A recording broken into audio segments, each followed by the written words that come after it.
Hello and welcome once again to the Bible Doctor and our brief series on 7 things Jesus will not do.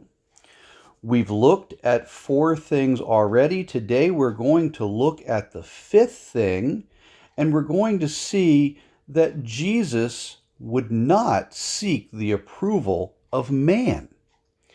Now, there were people in the time of Jesus, as there are today, who had a tremendous amount of influence upon the society in which he lived. And these were the religious leaders, the Pharisees, the Sadducees, specifically the members of the Sanhedrin. And many of them looked rather dimly on Jesus' behavior in a number of areas.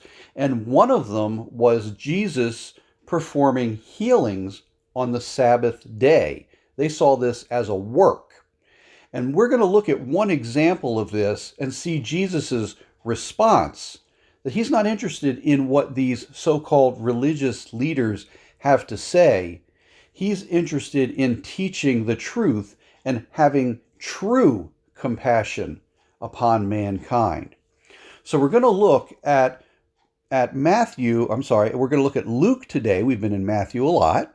We're going to look at Luke chapter 13, verses 14 through 17. And just a recap briefly, there is a woman here who has been suffering from an infirmity for 18 years that completely prevents her from being able to get about by herself.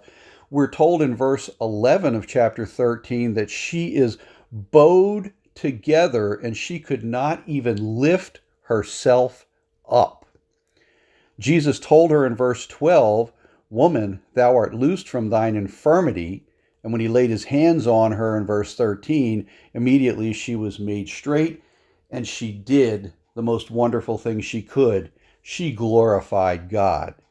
Beginning in verse 14, now we read, "And the ruler of the synagogue answered with indignation." You'd think he'd be happy.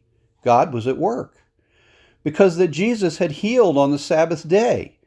And said unto the people," and look at this, he said to the people, he's trying to foment insurrection among people who are supposed to be followers of God. He said unto the people, "There are 6 days in which men ought to work. In them, therefore, come and be healed, and not on the Sabbath." Well, Jesus sees the hypocrisy, and he replies in verse 15, "The Lord then answered him and said, Thou hypocrite! Doth not each one of you on the Sabbath loose his ox or his ass from the stall and lead him away to watering? This is an animal, and you tend to his needs on the Sabbath day." He says on verse 16, "And ought not this woman, being a daughter of Abraham, whom Satan hath bound low these 18 years, be loosed from this bond on the Sabbath day, the Lord's day, the day in which he has consecrated to be honored?" Wouldn't this be one of the greatest honors of all, to show that he's present and that he himself is performing a work of love and compassion?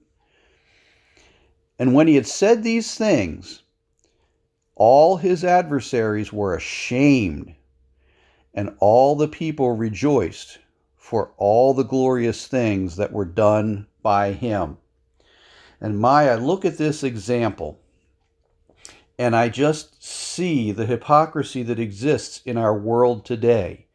And there are so many different things I could point to in governments and in social activity and in all aspects of our lives in which people report certain things, or when people purport to be of a certain mind or a certain heart, but are so quick to criticize and ridicule when someone is doing something that is kind and loving and compassionate, and yet they challenge them and scold them and ridicule them because they feel that's the way that they can hold power. That's the way that they can hold strength.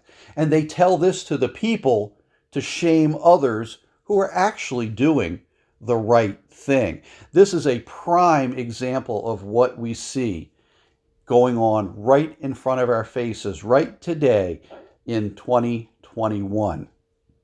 Now, again, I'd like to remind you that we are going to begin live messages on the Bible Doctor channel starting Sunday, November 14th of this year, 2021, at 10:45 Eastern Standard Time. You can tune in as early as 10:30. You can come to the channel and you'll be able to hear some nice music and relax for a little bit, and then the message will begin. This is going to be actually a brief series called By Their Sorceries. We look forward to hearing you and having you here. Until then, stay in His Word and stay true to His Word.